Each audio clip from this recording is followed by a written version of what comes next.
Aviation for me was always about the convenience and passion of flight. We've built, between my brother and I, 13 different airplanes. We have 3 more under construction right now.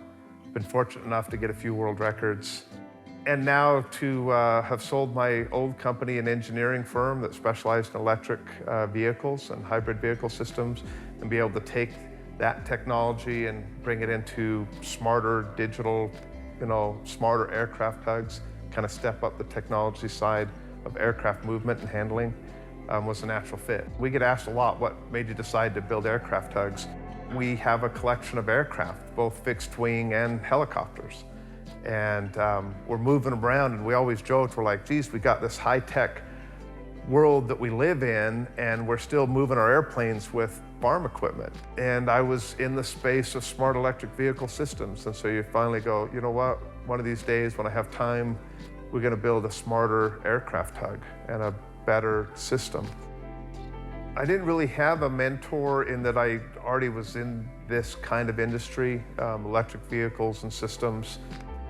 But if I had to say who was my mentor, probably my twin brother, Mike.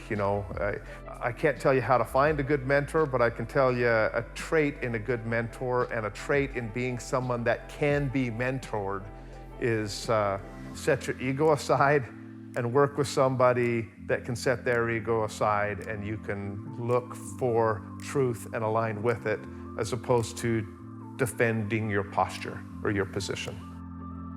In other businesses, you go out and you hire the people with the skill sets you need.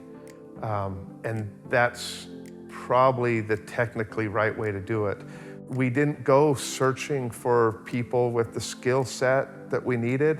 We searched for the people that had the personality and work ethics and mindsets that we needed. And then all we had to do is teach them the skill set. What resources were critical? Everyone always say it takes money to make money. I haven't found that to be the case, because as soon as there's a checkbook that can solve the problem of your bad decisions, the checkbook will always solve the problem of your bad decisions, and eventually the checkbook will run out of its ability to solve your bad decisions. You don't have to have money to get to work. There's plenty of work that can be done before you have the capital. How did we get Best Tug started? Well, once we developed the first tug around my wife's airplane. It was called the Bravo B5. It was engineered ground up for the Cirrus aircraft because that's what she flew. When we got it done, we tried to find anyone and everyone to try it out and give us their feedback and see what they liked. And people that tried it out liked it, and some bought it. They were locals. They're people that know us at the airport. And I remember when we had our first, I want to say 4 tugs built, they were all already sold because they had tried the prototype.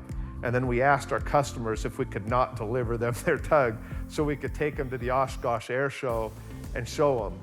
And so we took the only tugs we had, which were already sold, to the Oshkosh Air Show, bought a booth, and hoped the world would like it. Hope that they could see something different. We could tell our story in a way that was compelling. How did we manage and finance business growth? We really believe in living within your means. And so we asked ourselves a few simple questions. Whenever we thought we needed something, we'd say, can we afford it? Yes. But can we do without it? Yes. And the third question is there a cheaper way? So that's how we afforded it. We haven't had to put money into the company since month 13. The launch of our Echo Tug was our big ride-on tug. It's game changer. And we had success with the prototype and went to market, I would say 6 months too soon. And it bit.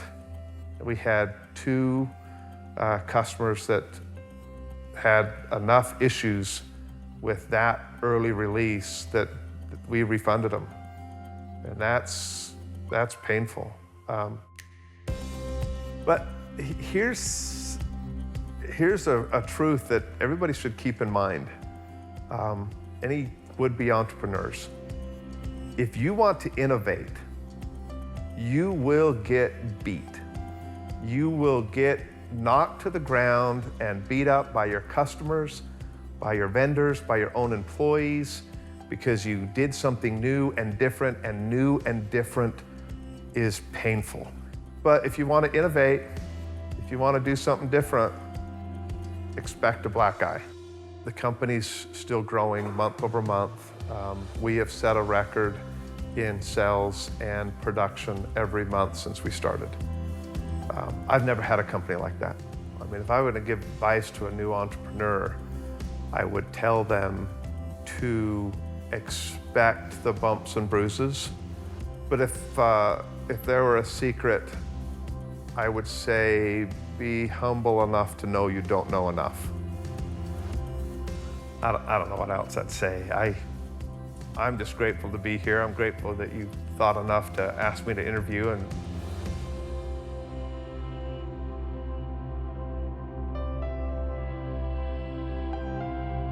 after interviewing Mark Patey, there were 3 concepts that impressed me the most. The first was that there's always plenty of work to do before you have the capital. The second is that if you want to innovate or do something different, expect a black eye. And the third is that you have to be humble enough to know that you don't know enough.